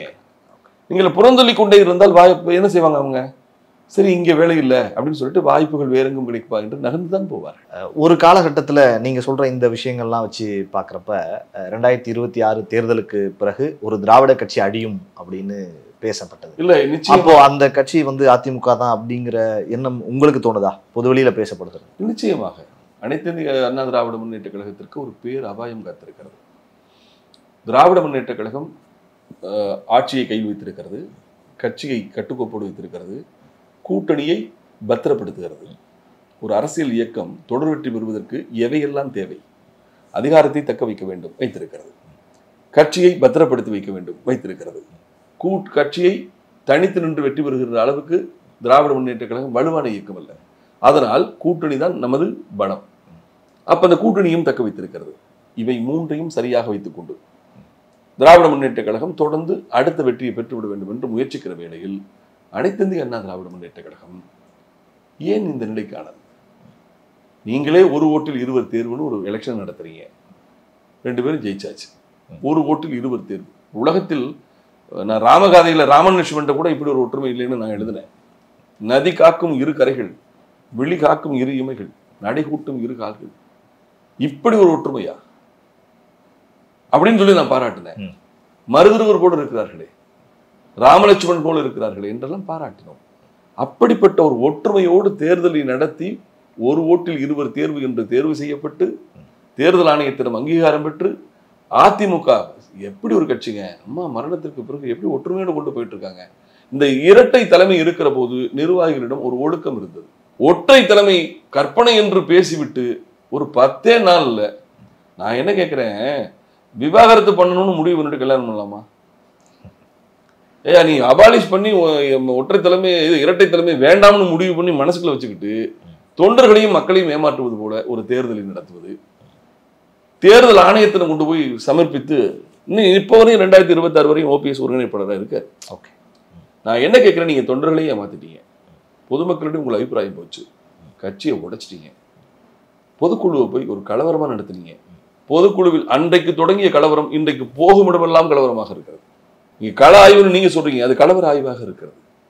ஒற்றுமை வேண்டும் என்கின்ற கருத்து கீழே எடப்பாடியிடம் அண்ணன் நீங்க சொல்றதானே சரின்னு சொல்லிட்டு வெளியே வந்ததுக்கு பிறகு கட்சி ஒன்றுபட்டாதாங்க எதிர்காலம் இருந்தால் விடமாட்டார் போலங்க. இப்படியாக முன்னும் பின்னும் முரண்பாடான கருத்துக்கள், முணுமுணுப்புகள், வருத்தங்கள் இருக்கிறது. பேசுறாங்க, எல்லாரும் பேசுறாங்க சார், யாரும் பேச மாட்டாங்க. நான் ஒண்ணு கேட்கிறேன், இப்ப கட்சியை ஒன்றுபடுத்தி ஆட்சியை தக்க வைத்துக் கொண்டு 2வது முறை வெற்றி பெற்று விட வேண்டும் என்று ஸ்டாலின் உழைக்கிறார். கட்சியை ஒன்றுபட விடாமல், ஒற்றுமை கூட்டணியும் உருவாக விடாமல் 11வது தோல்விக்கு எடப்பாடி உழைக்கிறார். அவர் 2ஆம் முறை ஆட்சிக்கு உழைக்கிறார், இவர் 11வது தோல்விக்கு உழைக்கிறார். யார் காரணம்? ஒரு வினாடி என் காலத்தில் இந்த கட்சி அழிந்தது என்ற அவப்பேர் எனக்கு எங்க வரணும்? 4 வருஷம் நீங்க ஆட்சி நடத்துறீங்க, உங்களை யாரும் குறை சொல்லலையே. ஊழல் என்பதை கொஞ்சம் மட்டுப்படுத்தி இருந்தால் தலை சிறந்த அரசாங்கங்களிலே ஒன்று எடப்பாடியின் ஆட்சி. மறுக்க முடியுமா? மீத்தேன் விஷயங்கள்லாம் எடுத்துங்க. பொன்னுளையும் பூமியை புல்லும் முளைக்காத பாலைவனமாக்குகிற திட்டங்கள் தான் இந்த 2 திட்டங்களுமே. மீத்தேன் இதெல்லாம் டெல்டா பகுதியை, படுகை பகுதியை பாலைவனமாக்குகிற முயற்சிக்கு சிறப்பு வேளாண் மண்டலம் என்கின்ற பாதுகாப்பு கவசத்தை கொடுத்து படுகை பகுதியை பாதுகாத்தது எடப்பாடி. மறுக்க முடியாதே. அதுபோல நீட் என்கிற 7.5 எதிர்கொள்வதற்கு 7.5% மாணவர்களுக்கு ஒதுக்கீடு என்ற அடிப்படையில் அந்த 7.5 இந்த 7.5 எதிர்கொண்டவர் எடப்பாடி. 1957-52 மாரப்ப கவுண்டர் என்று சொல்லப்பட்ட காங்கிரஸ் கட்சியினுடைய சட்டமன்ற உறுப்பினர் முன்வைத்த திட்டம் தான் அத்திக்கடவு அவிநாசி திட்டம். அற்புதமான ஒரு திட்டம். பவானியிலிருந்து காவிரியிலிருந்து வரக்கூடிய நீரெல்லாம் வீணா போகக்கூடாதுன்னு சொல்லி அதை நீரேற்ற மூலமா அணைகளிலே சேமித்து அந்த வறண்ட பகுதிகளாக இருக்கக்கூடிய திருப்பூர் இந்த பகுதிகளில் தண்ணீர் பிரச்சனை இருக்கு, இந்த குடித நீர் பிரச்சனையை தொடங்கி தண்ணீர் பிரச்சனைகளை தீர்ப்பதற்கு அற்புதமான திட்டத்தை முன்வைத்தவர் காங்கிரஸ்காரர். அந்த காங்கிரஸ்காரர் முன்வைத்த திட்டத்தை காங்கிரஸே மறந்து விட்டது. ஆனால் எடப்பாடி மாநிலத்துடைய நிதியிலிருந்து அந்த அத்திக்கடவு அவிநாசி திட்டத்தை கொண்டு வந்தார், மறுப்பதற்கு இல்லை. அதுபோல அனைத்து இந்திய அண்ணா திராவிட முன்னேற்ற கழகத்தினுடைய காலம் என்பது உரிமை மீட்பு காலம். 125 வருட பொன்னி நதி தாவா என்று சொல்லக்கூடிய காவேரி உரிமைக்கு தீர்வு காணப்பட்டது அதிமுக ஆட்சிகள். முல்லை பெரியாற்றிலே முதல் கட்ட வெற்றி பெற்றது அதிமுக ஆட்சிகள். 9 வருடங்கள் பூட்டி கிடந்த வாடி வாசல்களை திறந்து விட்டு காளையை பிடித்துக் கொண்டு சாலைகளில் நடந்தால் கைது செய்தார்கள். கொல்லேற்று கோடஞ்சுவானை மறுமையிலும் புல்லாலே ஆயமகள் என்று கலித்தொகையும் பெருமாநாட்டுப்படையும் சிலப்பதிகாரமும் போற்றி பாடிய ஜல்லிக்கட்டு என்பது தமிழனுடைய பாரம்பரிய அடையாளம். அந்த வீரமிக்க விளையாட்டுக்கு அதனை ஏதோ காட்சிப்படுத்தக்கூடிய பட்டியலை கொண்டு போய் சிங்கம்புடியோடு கொண்டு போய் காளைகளை சேர்த்து அதனை கொடுமைப்படுத்துவதாக சொல்லி பீட்டா என்கிற அமைப்பை பின்னிருந்து இயக்கி தமிழனுடைய பாரம்பரியத்தை அழைக்க முயற்சித்தார்கள். நாட்டு மாட்டினமே அழிந்து போயிருக்கும். சீமை பசு வச்சுக்கிட்டு நம்ம விதை இல்லாத மாடுகளை வாங்கி வீணா போயிருக்கும். ஜல்லிக்கட்டு மீட்புக்கு அதிமுக தான் ஒரு முக்கிய அண்ணன் OPS இருந்தாரு, டெல்லி போனாரு. ஆக நீங்க பாத்தீங்கன்னா அதிமுகவின் ஆட்சி காலம் என்பது உரிமை மீட்பு காலம். நல்ல நிர்வாகத்தை கொடுத்தார்கள். நல்ல பேரை மக்கள்கிட்ட வாங்கி நல்ல ஆட்சியை மக்கள்கிட்ட கொடுத்துட்டு கட்சியை உடைச்சு அடிச்சிட்டு இருக்கீங்களே. அவங்க தரப்புல இருந்தும் ஒரு விஷயம், நீங்க எவ்வளவு விஷயங்கள் பேசுறதுனால சொல்றேன், அவங்க தரப்புல இருந்தும் கொஞ்சம் பெருந்தன்மையோட நீங்களும் இந்த கட்சி காப்பாற்றப்பட வேண்டும் என்றால் சின்னம் அவர்களிடம் இருக்கிறது, சின்னம் இருக்கிறது, சரி அவங்க தான் ஆட்சியை நடத்தட்டும், நம்ம கொஞ்சம் ஒதுங்கி இருப்போமே அப்படின்னு ஏன் இறங்கி வரலன்னு அவங்க தரப்புல இருந்து கேட்கறாங்க. அது எப்படி பாக்குறீங்க? 2 விஷயம் சகோதரர். கேட்பவனிடம் நீ கை நீட்டி கேட்காதே என்று கொடுப்பவன் சொல்லக்கூடாது. நீ கொடுக்கும் இடத்தில் இருக்கிறாய், சரியா உங்களுக்கு? நீ கொடுக்கும் இடத்தில் இருக்கிறாய், நீ எனக்கு போதிக்கிறாய். கேட்பவன் நீ இப்படிலாம் கேட்கக்கூடாது, நான் இல்லாதவன் கேட்கிறேன், நீ இருப்பவன் கொடுப்பதற்கு எனக்கு போதனை செய்கிறாய். நான் கேட்கிறேன், நீ முதலமைச்சராக 4 வருஷம் இருந்தீங்கல்ல, உங்களை முதலமைச்சர் வேட்பாளராக முன்மொழிந்தது OPS தானே? சொல்லுங்க. ஒரு ஓட்டில் 20 தேர்வு என்ற தேர்தல் நடத்தலாம் என்றதற்கு ஒப்புக்கொண்டவர் OPS தானே? பொதுக்குழு நடத்துவதற்கு சேர்ந்து கையெழுத்து போட்டவரும் OPS தானே? OPS தவறிழைத்தாரா? OPS மீது தகாத தாக்குதலை நடத்தி அவர் அவமானப்படுத்தப்பட்டு வெளியேற்றப்பட்டாரா? உங்க மனசாட்சிட்ட கேட்கிறேன். நீங்க ஒற்றை தலைமைக்கு ஆசைப்பட்டிருந்தா நீங்க முதலமைச்சர் அந்த போதே அதை நிறைவேற்றிருக்கணும், அல்லது ஒற்றை தலைமை ஆசையை அடுத்து முதலமைச்சராக வருகிறவரை ஒத்தி போட்டிருக்கணும். எவனா எதிர்கட்சியா இருக்கும்போது கட்சியை விட போன சொல்லுங்க சகோதரர். எதிர்கட்சியாக இருக்கிற போது உங்கள் ஆயுதமே ஒற்றுமையா தாங்க இருக்கணும். அதிகாரம் கிடையாது இல்ல. நாங்க இப்ப அண்ணன் OPS இருக்கிறாரு, ஏங்க அவரை விட என்ன பொறுத்தவரைங்க அவரை போல விட்டு கொடுத்தவர் இந்த உலகத்தில் யாருமே கிடையாது. எதையுமே விட்டு கொடுத்துருக்காருங்க. அவர் என்ன விட்டு கொடுக்கல சொல்லுங்க பார்க்கலாம். சொந்த தம்பியை நீக்கிறதுக்கு எவனா கையெழுத்து போடுவானா? தன் காரிலேயே தன்னோடு வந்து கொண்டிருக்கக்கூடிய புகழேந்தி அவர்களை நீக்குவதற்கு கையெழுத்து போட்டு வந்தது. எனக்கு தெரிய அவர் தன்னை நீக்கிக் கொள்வதற்கு தான் கையெழுத்து போடல, அவ்வளவுதான். அவர் எல்லாமும் விட்டு கொடுத்தார். எதை விட்டு கொடுக்கல? உங்களுக்கு முன்பே அம்மாவால் அடையாளம் காணப்பட்டு 3 முறை முதலமைச்சராக இருந்தவர் உங்களுக்கு விட்டு கொடுத்தார். சரிங்க, இல்லைங்க அவர் தாங்க முதலமைச்சர். இது அத்தனையும் கட்சி காப்பாற்றப்பட வேண்டும். ஆமா, இப்படி விட்டு கொடுத்த ஒரு இனிமே என்ன சார் விட்டு கொடுக்கணும்? என்ன தமிழ்நாட்டு எல்லை விட்டு வெளியே போன்றுவீங்களா? அரசியல் விட்டு வெளியே போகணும்னு சொல்லுவீங்களா? சரி, அவர் அந்த தப்பு பண்ணார், நான் என்ன பண்ணேன்? இரவும் பகலும் 15 வருடங்கள் 20 வருடம் அதிமுகவுக்கு எழுதியதும் பேசியதை தவிர நான் செய்த பாவம் என்ன சொல்லுங்க பார்க்கலாம். எனக்கெல்லாம் இழைக்கப்பட்ட அநீதி, ஜனநாயகம் வேண்டும் என்று சொன்னேன். இப்போ நான் சொல்றேங்க, அந்த பொதுக்குழுவில் OPS மீது தண்ணீர் பாட்டுகளை வீசி அவரை தகாத வார்த்தைகளில் நம் தலைவர் அம்மாவால் நமக்கு அடையாளம் காட்டப்பட்ட ஒரு முதல்வர், அவர் தயவுல தான் 4.5 வருஷம் நீங்க முதலமைச்சராகவே இருந்திருக்கீங்க. இந்த தாக்குதலை முதலமைச்சராக செய்யலையே. அப்ப முதலமைச்சர் நாற்காலியினுடைய கடைசி நாள் சுகத்தை கூட நீங்கள் அனுபவித்து முடித்து விட்டு காத்திருந்து அவர் மீது தண்ணீர் பாட்டில வீச விட்டு, அப்ப நீங்க என்ன பண்ணிருக்கணும்? மேடைகள் எழுந்து அண்ணன் எடப்பாடியார், இது மிக பெரும் தவறு. அம்மாவால் பரதன் என்று அழைக்கப்பட்டவர், 3 முறை முடி சுமந்த மும்முடி சோழன் அவர், நம் கட்சியின் பொருளாளர், நம் அண்ணன். அதிகாரத்தில் அரசியலில் ஜனநாயகத்திலே போட்டி இருக்கலாம். அதுக்காக அவரை இப்படி அவமானம் செய்வது தவறுன்னு ஒரு வார்த்தை பேசியிருந்தான்னு வச்சுங்க. அன்றைக்கு ஒரு வேளை அப்படி பேசியிருந்தா இவன் தான்டா தலைவன் இருப்பான். சரி, ஒரு எதிர்ப்பவனையும் ஏற்க வைப்பது தானே தலைமை. பகையாளியையும் பாசம் காட்ட வைப்பது தானே பண்பு. எனக்கு என்ன இவரை பிடிக்காதுங்கன்னு சொன்னவன் இல்லைங்க ஒரு நல்ல மனுஷனா இருக்காருங்க, நான் தாங்க எனக்கு கருத்து தப்பா இருக்குங்க அப்படின்னு நினைக்க வைக்கணுமா இல்லையா? அதை விட்டு சேர்க்க மாட்டேன். அவர்கள் ஆகாது. இன்றைக்கு நான் கேட்கிறேன், உங்களுக்கு எதிரி ஸ்டாலினா ஓபிஎஸ்? கட்டாயம் ஸ்டாலினாகத்தான் செயல்பட இருக்கணும். அப்படி இல்லையே. ஸ்டாலின் 2ஆம் முறை முதலமைச்சராக வருவதற்கு நீங்களே துணை போறீங்க. ஆனால் உங்களுக்கு குறியெல்லாம் ஓபிஎஸ் வந்து விடக்கூடாது, திருமதி சசிகலா வந்து விடக்கூடாது. நான் கேட்கிறேன், உங்களுக்கு முனிஷி பதவியாது முதலமைச்சர் பதவியை முன்மொழிந்து உங்களுக்கான ஏற்பாடுகளை செய்து கொடுத்தவரும் திருமதி சசிகலா தானே. சகோதரர், நீங்க ஜெயிலுக்கு போகணும், பையெல்லாம் ஒரு பேக் பண்ணிக்கிட்டு இருக்காங்க. 4.5 வருஷம் ஆகும். உறவுகளை பிரிந்து ஒரு ஒரு ஒரு ஒரு நிழல் அதிகாரத்தை நடத்தி கொண்டிருந்த திருமதி சசிகலா அம்மா இல்லாத காலத்தில் சிறைக்கு புறப்படுகிறார். அப்படி புறப்படுகிற போது என் கட்சி கவுந்துடக்கூடாது அப்படின்னு சொல்லி ஒரு பெண் கூவத்திற்கு போய் இருந்து எல்லாத்தையும் சரி பண்ணி, நான் கேட்கிறேன், திருமதி சசிகலாவினுடைய அரசியல் வாழ்க்கையில் ஒருவரின் தோளை தொட்டு தட்டி கொடுத்தது எடப்பாடி பழனிசாமி தான். நான் கேட்கிறேன், மற்றவங்களெல்லாம் விட்டுருங்க சார், அவங்களுடைய அரசியலில் 1000 மாற்றம் இருக்கலாம். எடப்பாடிக்கு திருமதி சசிகலா செய்த கேடுங்க. அவர் வர்றாரு, அவர் கொடியை பிடுங்குறீங்க. அவருக்கு அவருடைய கணவர் இறந்து பரோல்ல வர்றாருங்க. இங்கிருந்து சிறைத்துறைக்கு எடப்பாடி கடிதம் எழுதுகிறார். என்னென்ன சட்டம் ஒழுங்கு கட்டுறவங்களை பரோல்ல விடக்கூடாது. பாவக்காரியம் இல்லையா? பாவக்காரியம்ங்கிறதாண்டி நம்பிக்கை துரோகம் அப்படின்னு சொல்றேன். சரி, அடுத்து இந்த கொடநாடு புரட்சி தலைவர் அம்மா வாசம் செய்த தலம் இல்லவா? அம்மா உயிரோடு இருந்தால் அந்த சுவரை எவனால் தொட முடியுமா? நான் கேட்கிறேன், திராவிட முன்னேற்ற கழக ஆட்சியிலே கொடநாட்டிலே கொள்ளையடிக்கப்பட்டது. நீங்கள் பிப்ரவரி மாதம் 24ஆம் தேதி முதலமைச்சராகிறீங்க. ஏப்ரல் 14ஆம் தேதி அங்கே லூட்டிங் நடக்குது. 2 மாசத்துல கொள்ளை நடக்குது. அடுத்த வினாடி முதலமைச்சர் இங்கே போயிருக்கணும்ல. உள்துறையை கையில் வைத்திருந்த, காவல்துறையை கையில் வைத்திருந்த என் தலைவியின் வீட்டை கொள்ளையடிச்சிருக்கானா? அம்மா வாழ்ந்த இடம். சரி, அந்த சம்பவத்தை தொடர்ந்து இப்போ தினேஷ்னு ஒரு பையன் இறந்தான், கனகராஜன் ஒருத்தர் இறந்தாரு. அந்த இறந்தவர்களுக்கு ஏதேனும் நிதி கொடுத்தீங்களா? உதவி செய்தீங்களா? அவங்க வீட்டுக்கு போய் ஆறுதல் சொன்னீங்களா? ஓம் பகதூர்னு ஒருத்தன் நேபாளத்துக்கு கூர்க்கா, ஜெயலலிதா அம்மா வீட்டில் கூர்க்காவா இருக்கின்ற நம்பிக்கையோடு தானே காவ காத்திருக்கான். அவன் அடித்து கொலை செய்யப்பட்டானே, அவன் குடும்பத்துக்கு ஆறுதல் சொன்னீங்களா? இன்னொரு கூர்க்கா கிருஷ்ண பகதூர்னு ஒருத்தன் தப்பி போயிட்டு தான் சொல்றாங்க. அவன் தப்பி போனானா இல்லை அவனும் செத்து போனானா தெரியல. தப்பி போன ஒரு குற்றவாளி நேபாளத்தில் இருக்கான். நான் சொல்ல போறது, he was the eyewitness. Okay, அவன் நேரடியாக கண்ணால் கண்டவன் என்ன நடந்ததுன்றத. ஏன் அவனை நேபாளத்துக்கு கூட்டிட்டு வர வேண்டியதானே? அன்றைக்கு சங்கராச்சாரி அவர்கள் வந்து ஒரு வழக்கில், கொலை வழக்கில், சங்கர்ராமன் கொலை வழக்கில் நேபாளத்துக்கு தப்பி போன போது இங்கிருந்து தமிழ்நாட்டினுடைய காவல்துறையை அம்மா அனுப்பி அழைச்சிட்டு வந்தாங்களா இல்லையா? யாராக இருந்தாலும் நேபாளம் நமக்கு ஃப்ரெண்ட்லி கண்ட்ரி தானே. அப்படி இருக்கிற போது தப்பி போன கிருஷ்ண பகதரை கூட்டிட்டு வந்து விசாரிச்சாவே கொடநாட்டுடைய முடிச்சுக்கள் அவிழ்க்கப்பட்டுருமே. நான் கேட்கிறேன், இப்ப 4 வருஷம் ஆச்சு சார். எடப்பாடியார் திராவிட முன்னேற்ற கழகத்திற்கு எடப்பாடியார் கொடுத்த மிக பெரும் அரசியல் நெருக்கடி என்ன?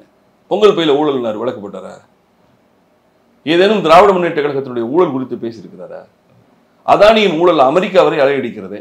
இன்று வரை அந்த ஊழல் குறித்து ஏன் எடப்பாடி பேச மறுக்கிறார்? ஒரு அறிக்கை கூட கொடுக்கலையே. அப்ப ஊழல் ஏற்புடையதா? சரி, அப்படி எடுத்துப்போம். இவர் திமுகவுக்கு பெரிய பிரச்சனையை கொடுக்கல. இவருக்கு திராவிட முன்னேற்ற கழகத்தால் கொடுக்கப்பட்ட நெருக்கடிகள் என்ன? தேர்தல் பிரச்சாரத்தில் இதுல ஸ்டாலின் என்ன சொன்னார்? 90 நாட்களுக்குள் கொடநாடு குற்றவாளி எடப்பாடி தான் என்று சொன்னார். எடப்பாடி தான் என்று சொன்னார். ராசான்ற அமைச்சர் வெளிப்படையாக சொன்னார். வேற யாராலையும் அம்மா வீட்டுக்கு போற அந்த ஃபெயில் ஃப்ரீ கரண்ட் என்று சொல்வார்கள். தடையில்லா மின்சாரம். மத்திய வன அமைச்சகம், மத்திய சுற்றுச்சூழல் அமைச்சகம், மத்திய மின்சாரத்துறை, தமிழ்நாட்டினுடைய மின்சாரத்துறை, 4 துறைகள் சேர்ந்து தரப்பட்டிருக்கிற மின் இணைப்பை அம்மாவுடைய கொடநாடு இல்லம் என்பது ஓய்வில் எடுக்கக்கூடிய இடம் இல்லை. அது ஒரு கேம்ப் ஆஃபீஸ், முகாம் ஆஃபீஸ். முதலமைச்சர் அலுவலகம் இங்கே இயங்கியது. அங்கே போற மின்சாரத்தை யார் சார் கொள்ளையடிக்கிறதுக்கு ஏதுவா அமர்த்த முடியும்? கொள்ளையடிப்பதற்கு 48 மணி நேரத்துக்கு முன்னாடி அங்கே போடப்பட்டிருந்த போலீஸ் பாதுகாப்புகளை யார் சார் திரும்ப பெற முடியும்? கோடநாடை பொறுத்தவரை மிக கடுமையான பனி படர்ந்த பிரதேசம். சாயந்தரம் 5 மணிக்கு மேல போக முடியாது. காலையில 7 மணிக்கு கீழே தான், பிறகுதான் கீழே இறங்க முடியும். அப்படி இருக்கிற போது கொள்ளையடித்து விட்டு இரவுல கேரள எல்லைக்குள் போக போகிற போது அந்த குற்றவாளிகள் கைது செய்யப்பட்டிருக்கிறார். காவல்துறையால் தடுத்து நிறுத்தப்பட்டிருக்கிறார். ஆனால் ஒரே ஒரு தொலைபேசியிலே அவர்கள் எல்லாம் அனுப்பப்பட்டார்கள் என்று சொல்லப்படுகிறதே. அப்ப இதையெல்லாம் திராவிட முன்னேற்ற கழகம் அன்றைக்கு பேசியதை இன்றைக்கு ஏன் பேச மறுக்கிறது? விசாரணை மாடங்கள் மாறிக்கொண்டே இருக்கிறது. நீலகிரி மாவட்ட காவல்துறை விசாரிக்கும் என்று சொன்னார்கள். அதற்கு பிறகு சிபிசிஐடி என்று சொன்னார்கள். இப்பொழுது என்ன சொல்றார்கள் என்று சொன்னால் உலகத்தினுடைய போலீஸ்ன்னு சொல்லக்கூடிய இன்டர்போல் தான் விசாரிக்கணுங்கிறாங்க. விசாரணை மாடங்கள் மாறிக்கொண்டே இருக்கிறது. இன்றைக்கு வரை எந்த நடவடிக்கையும் ஏதோ 2 பேருக்குள்ள ஏதோ ஒரு அண்டர்ஸ்டாண்டிங்ல போறாங்கன்னு தோணுதா உங்களுக்கு? இதை நம்ம சாதாரண மக்கள் சொல்றாங்க சார். சாதாரண மக்கள் இன்னைக்கு வரையும் எடப்பாடி வீட்டுக்கு லஞ்ச ஒழிப்புத்துறை போயிருக்கா? நான் கேட்பது ஒன்று சொல்லுங்க. இன்னைக்கு அவர் சொல்றாரு, இவருடைய சம்பந்திக்கு 4800 கோடி ரூபாய் டெண்டர் கொடுத்ததாக ஒரு வழக்கை திராவிட முன்னேற்ற கழகம் போட்டுச்சு. போட்டுட்டு என்ன பண்ணாங்க, உச்சநீதிமன்றத்தில் முறையீடு செய்து இந்த வழக்கை சிபிஐ விசாரிக்க வேண்டும் என்று முறையிட்டார். அதற்கு திமுக சொன்ன காரணம், லஞ்ச ஒழிப்புத்துறை முதலமைச்சர் கையில் இருக்கிறது, குற்றச்சாட்டு முதலமைச்சர் குடும்பத்தின் மீது, முதலமைச்சருடைய சம்பந்தி மீது, எடப்பாடியின் சம்பந்தி மீது. அப்படி இருக்கிற போது தன் மீதான குற்றச்சாட்டை தானே விசாரித்துக் கொள்ள முடியாது. அதனால இந்த வழக்கை சிபிஐக்கு மாற்ற வேண்டும் என்று வழக்கு போட்டது திமுக. சரியா? எதிர்கட்சியாக ஆட்சி மாற்றம் ஏற்பட்டவுடன் திராவிட முன்னேற்ற கழகம் உச்சநீதிமன்றத்திலே ஒரு மறுசீராய்வு கொண்டு கொடுக்கிறது. என்ன சொல்றாங்கன்னா, இப்ப ஆட்சி மாறிடுச்சு, அவர் முதலமைச்சரா இல்லை, அதனால இப்ப நாங்க அந்த வழக்கை நேர்மையா விசாரிக்கிறோம் அப்படின்னு சொன்ன உடனே உச்சநீதிமன்றம் சிபிஐக்கு தான் இதுவா வேலை, பரவாயில்ல நீங்களே விசாரிக்கிற போது ஒன்றும் ஆட்சேபனை இல்லை அப்படின்னு சொல்லி அந்த வழக்கை கையில கொடுத்துட்டாங்க. உச்சநீதிமன்றத்திலிருந்து அந்த வழக்கை திரும்ப பெற்று எத்தனை வருஷமாச்சு? ஆட்சியை முடிய போகுது. ஆட்சி முடியும். இன்றைக்கு வரை ஒரு லஞ்ச ஒழிப்புத்துறை சோதனை நடந்திருக்கா? குறைஞ்சபட்சம் டிஎவிசியாவது போய் ரைடு பண்ணுச்சா? ஆதாரங்கள் நீர்த்து போகாதா? சொல்லுங்க. அப்போ எடப்பாடிக்கும் திராவிட முன்னேற்ற கழகத்தால் எந்த இடையூறும் இல்லை, எடப்பாடியினுடைய தலைமையாலும் திராவிட முன்னேற்ற கழகத்துக்கு எந்த இடையூறும் இல்லை. ஒரு பரஸ்பர ஒப்பந்தத்தோடு போகிற போது இதை மக்கள் பார்க்கிறார்கள். இன்னொன்னு சகோதரர், அதிமுக எதுவரை உயிர் வாழும் தெரியுமா? அதிமுகவின் பிறப்பு நோக்கம் திமுக எதிர்ப்பு. நீங்கள் திமுக எதிர்ப்பை நீங்கள் கைவிட்டு விட்டால் அதிமுகவினுடைய ஆன்மா அடங்கிவிடும். 2 கட்சிகளுக்குமே திமுக அதிமுக எதிர்ப்புல எந்த அளவுக்கு உறுதியாக இருக்கிறார்களோ தெரியாது. ஆனால் அதிமுக என்பது திராவிட முன்னேற்ற கழகத்தினுடைய எதிர்ப்பு என்பதில் மட்டும் எப்பொழுதுமே அதுதான் உயிர் நாடி, அதுதான் உண்மையும் கூட. ஆனால் இன்றைக்கு அது கொஞ்சம் கொஞ்சமாக தழுதுகிறது. எடப்பாடி மீது லஞ்ச ஒழிப்புத்துறை ஒரு வழக்கு போடுகிறது. அவர் தேர்தல் பிரமாணத்தில் தவறான தகவல்களை கொடுத்து விட்டார், வருமானத்தை குறைவாக காட்டி இருக்கிறார் என்று சொல்லிவிடு. நீதிமன்றத்தில் லஞ்ச ஒழிப்புத்துறை இன்றைய திமுக ஆட்சியில போட்டதும் திமுக ஆட்சி தான். திமுக ஆட்சியின் லஞ்ச ஒழிப்புத்துறை நீதிமன்றத்தில் சொல்லுது அது ஒரு பெரிய தவறு இல்லைங்க.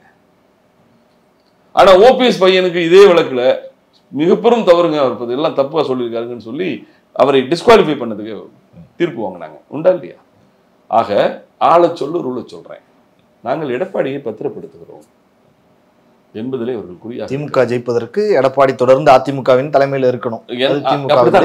என்ன பொறுத்தவரைக்கும் எடப்பாடி அதிமுகவுக்கு தலைவராக இருக்கணும் திமுக மட்டும் விரும்பல, பல கட்சிகள் விரும்புகிறது.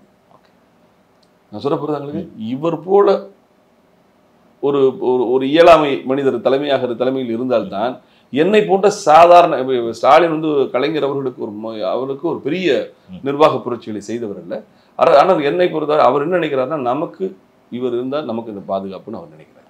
அதிமுகவை இவர் வழிநடத்தினால் திராவிட முன்னேற்ற கழகத்தை தொடர்ந்து ஆளுங்கட்சியா நம்ம வைக்க முடியும், நமக்கு பெண்ணும் மகனுக்கு பட்டாபிஷேகம் நடத்த முடியும் அப்படின்னு நினைக்கிறார். அதுபோல அதிமுக இடத்திற்கு வர விரும்புகிற சில கட்சிகள், பாரதிய ஜனதா கட்சியா இருக்கலாம், திரு விஜயா இருக்கலாம், யார் இவங்க நினைக்கிறாங்கன்னா எடப்பாடி மாதிரி ஒரு ஆள் இருந்தால் தான் ஒரு 30-40% இருந்து இந்த கட்சியை ஆளு கொஞ்சமாக பிரிச்சுட்டு போகலாம். இப்போ எப்படின்னு கேட்டிங்கன்னா, ஆடு சீக்கு விழுந்துட்டுன்னு வச்சுங்களேன், லேசாக ஆடு தம்பி இந்த கிடை ஒரு மாதிரியாகவே நிற்கிதுப்பா, 4 நாள் தாங்காது போலன்னு நினச்சா வீட்டில் உள்ளவங்க பேச ஆரம்பிச்சிருவாங்க, எனக்கு சப்பை, உனக்கு தலைக்கறி, உனக்கு போட்டின்னு அறுக்க தயாராகிடுவாங்க. அதுபோல் அதிமுக என்பது நடிவுற்று உடைந்து பிளவுற்று பலவீனப்பட்டு கிடக்கும் நிலைகள். யார் எந்த அளவுக்கு பிரிச்சுட்டு போகிறது? இளைஞர்களை விஜய் கொண்டு போயிடுவார், பெண்கள் எல்லாம் இனிமேல் அங்கே போயிடுவாங்க. இரட்டை இலை பக்தர்கள் திமுக போக மாட்டாங்க, பிஜேபி போயிடுவாங்க. கொங்கு மண்டலம் அதிமுகவுடைய கோட்டையாக இருந்தது, இப்பொழுது அண்ணாமலை அங்கே வந்து விட்டார், அவர் ஓட்டையை போட்டார், இனிமேல் அங்கே போயிடுவாங்க. ஆக அதிமுகவை பாவம் பிரிக்கிற நிலைக்கு இன்னைக்கு இந்த இயக்கம் கொண்டிருக்காங்க.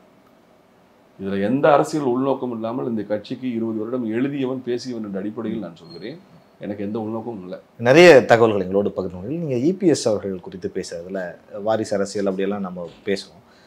இபிஎஸ் அவர்களுடைய மகனுக்கு ஏதோ சட்டமன்ற தேர்தலில் சீட்டு கொடுக்குறாங்கிற மாதிரியான ஒரு பேச்சு அடிப்படை, அதில் ஏதாவது உண்மை இருக்கு?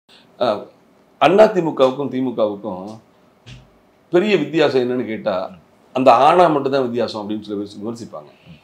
இப்போ அது அதிமுகவுக்கும் திமுகவுக்குமான ஊழல், நிர்வாகத்தில் குளறுபடிகள், இவை எல்லாம் ஏறத்தால் அதிமுக திமுக ஒன்றாவே ஆயிடுச்சு. ஆனாலும் அதிமுகவுக்கும் திமுகவுக்கும் ஒரு பெரிய அடிப்படை வேறுபாடு எங்கே இருக்குன்னு கேட்டால் அந்த வாரிசு அரசியல். திராவிட முன்னேற்ற கழகம் என்பது முடியாட்சியை முன்வைத்து நடத்தப்படுகிற குடியாட்சி பாணி தான். ஒரு டெமோக்ராட்டிக்னு சொல்லுவாங்க, ஆனால் அது ஒரு வம்சாவளிகளுடைய கூடாரம் தான். அது இப்போ கேனரு பையன், ஏவாவேலு பையன், துரைமுருகன் பையன், இப்படி எல்லாம் பொன்முடியோட பையன், அப்படி வந்து அதே மாதிரி ஸ்டாலினோட பையன், அடுத்து அவருடைய பையன். இது அவர்கள் வாரிசு அரசியலை வெளிப்படையாக நாங்கள் ஒரு டாக்டர் பையன் டாக்டரா வரக்கூடாதா, ஒரு வக்கீல் பையன் வக்கீல் வரக்கூடாதா, ஒரு வீட்டில் 4 வக்கீல் இருக்காங்க இன்று வரை நியாயப்படுத்த. ஆமா, நாங்கள் அதனால ஒண்ணு இல்லைங்க, எமக்கு தொழில் கவிதைன்னு பாரதி சொன்ன மாதிரி எமக்கு தொழில் அரசியல். அவங்க தொண்டர்களே இன்பநிதி வரைக்கும் அந்த கட்சியும் ஏற்றுக்கொண்டு இருக்கிறது. என்னை பொறுத்தவரை மக்களும் ஏற்றுக்கொண்டிருக்கிறார்கள். வாரிசு அரசியல் கூடாது என்று இன்றைக்கு வாக்களித்ததாக எனக்கு தெரியவில்லை. வாரிசு அரசியல் கூடாது என்று மக்கள் மனநிலை அதுவாக இருந்தால் திரு ஸ்டாலின் முதலமைச்சராக இருக்க முடியாது. இப்ப துணை முதலமைச்சராக வர்றாரு, அடுத்து இவரை முதலமைச்சருக்கு முயற்சிப்பாங்க. நான் ஏன் சொல்ல வரேன்னா, வாரிசு அரசியலை வெளிப்படையாக செய்கிறது திமுக. இன்றைக்கு அதிமுக கொஞ்சம் கொஞ்சமாக வாரிசு அரசியலை தொடங்கினார்கள். அம்மாவே கூட வாரிசு அரசியலா செய்யல, தலைமைக்கு வருவது என்பது வேறு, தளத்துல சின்ன சின்ன பதவிகள்ல எம்பி எம்எல்ஏ இருக்கிறது வேற. இப்போ ஜெயக்குமார் பையனுக்கு கொடுத்தாங்க, ஆனால் ஓபிஎஸ் உடைய மகனுக்கு அம்மா வாய்ப்பு கொடுத்தாங்க, வாய்ப்பு கொடுக்கணும்னு பதவியெல்லாம் கொடுத்தாங்க. இன்றைக்கு அதிமுகவில் வாரிசு அரசியல் தொடங்கிவிட்டது. நீங்க சொன்ன மாதிரி எடப்பாடியார், அவருடைய பையன்தான் இன்றைக்கு எடப்பாடியினுடைய அரசியல் பின்னடைவுகளுக்கும் பல வீழ்ச்சிகளுக்கும் அவரும் ஒரு காரணம், அவருடைய மகனும் ஒரு காரணம் என்றே சொல்கிறார். அவர் வியூகம் வகுக்கிறோம்ன்ற பேர்ல தப்பான நபர்களை நான் கேட்கிறேன், கலைஞர் காலத்துல யார் சார் வியூக வகுப்பாளர்? எம்ஜிஆர் காலத்துல யார் சார் ஸ்ட்ராட்டஜிஸ்ட்? நான் கேட்கிறேன், வியூக வகுப்பாளர் என்பது என்ன? திராவிட இயக்கம் என்று சொன்னாலே அறிவும் ஆற்றலும் திறமையும், இந்த மண்ணின் மக்களுடைய மனநிலையை நான் அறியாததையா பிரசாந்த் கிஷோர் பீகார்ல இருந்து வந்து சொல்ல போறாரு? உங்களுக்கு தெரியாத வேலூருடைய தட்பவெப்ப நிலையா வெளிமாநிலத்தை சேர்ந்தவருக்கு தெரிய போகிறது? அரசியல் ஞானம் திராவிட இயக்கத்தில் உங்களுக்கு கிடையாதா? சுனில்னு ஒருத்தர் கர்நாடகாலேருந்து வருவாராம், பிரசாந்த் கிஷோர் பீகார்லேருந்து வருவாராம். இது போன்ற இரவல் மூளைகளை வைத்து திராவிட இயக்கத்தை அவமானப்படுத்தி கொண்டிருக்கும் நிலையில் எடப்பாடி அவருடைய மகனை முன்னிறுத்துவதற்கு முயற்சிப்பதாகத்தான் தகவல்கள் வருகிறது. இப்பொழுதும் அவரை சுட்டு அவருடைய மகனை சுட்ட ஆரம்பித்து விட்டார்கள். மீதனை பார்த்தா போதும், ஒரு நேரத்தில் இளங்கோவன், சேலம் இளங்கோவன் தான் நிழல் மையம் என்று சொன்னார். இப்பொழுது அவருடைய மகனை நோக்கி ஆள்கள் நகர ஆரம்பிச்சிருக்காங்க. இது நல்லதில்லை. இதனை அதிமுக இந்த வாரிசு அரசியல் விவகாரம் பொருந்தாது. ஏற்கனவே நிறைய பிரச்சனை. அதிமுகவினுடைய வெற்றிக்கு காரணமே அங்கே சாதாரண மனிதன் கூட யாருடைய முகவரியும் பரிந்துரையும் இல்லாமல், யாருடைய விசிட்டிங் கார்டு இல்லாமல் நான் கட்சியில பெரிய ஆளா வர முடியும்ன்றதான் அதிமுகவினுடைய அடையாளமே. இந்த கட்சியில் தான் வீதி வழி போகிறவன் நாளை கோட்டை கொத்தளத்திலே உட்கார்ந்து நீதி சொல்லும் இடத்திலே அமர்த்தப்படுவதற்கு வாய்ப்புள்ள கட்சி அதிமுக. அதிமுக மட்டும்தான் எளியவர்கள் கையிலே அதிகாரம் கிடைக்கும் செய்து காட்டியிருக்கிறார்கள். ஆமா, இதுவரையும் அதிமுகவுக்கான அடையாளமாக இது இருந்தது. நான் சொன்னது போல வாரிசு அரசியலுக்கு அடையாளமாக திமுக, யார் எந்த எளியவரும் அதிகார உச்சத்திற்கு வர முடியும் என்பதற்கு இலக்கணமாக இருந்த இயக்கம் அதிமுக.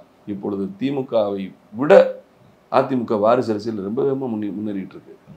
நிறைய வாரிசுகள் வர ஆரம்பிச்சிட்டாங்க. இது நல்லதுக்கு இல்லை. எடப்பாடியும் என்ன நினைக்கலாம், தனக்கு வயதாயிடுச்சு, பையனை தயார் பண்ணலாம்னு நினைக்கலாம். அவரை பின்னிருந்து இயக்குகிறார். இப்பொழுது இன்னும் கொஞ்சம் கொஞ்சமாக அவர் முகம் காட்ட வைப்பாங்க, முன்னாடி கொண்டு வரக்கும் வாய்ப்பு இருக்கு. அவை மிக பெரும் தோல்விகளையும் மக்களிடம் மிக பெரும் வெறுப்பையும் தான் சந்திக்கும்.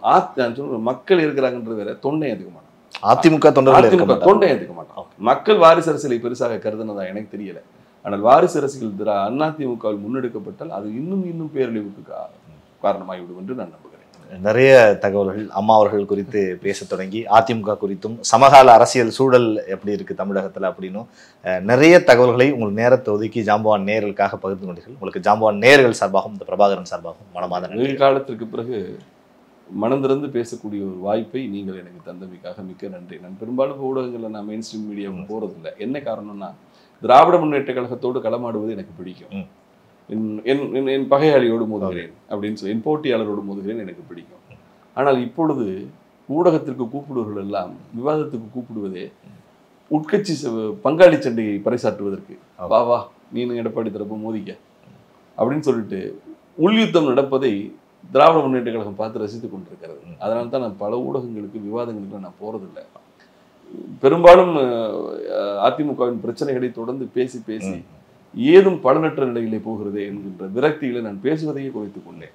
ஆனாலும் உங்களுடைய அழைப்பும் உங்களுடைய வேண்டுகோளையும் ஏற்று நான் மனந்திறந்து பேசுவதற்கு வாய்ப்பு தந்த உங்களுக்கு எனது நன்றியை தெரிவித்துக் கொள்கிறேன். நன்றி சார், ரொம்ப நன்றி. நன்றி.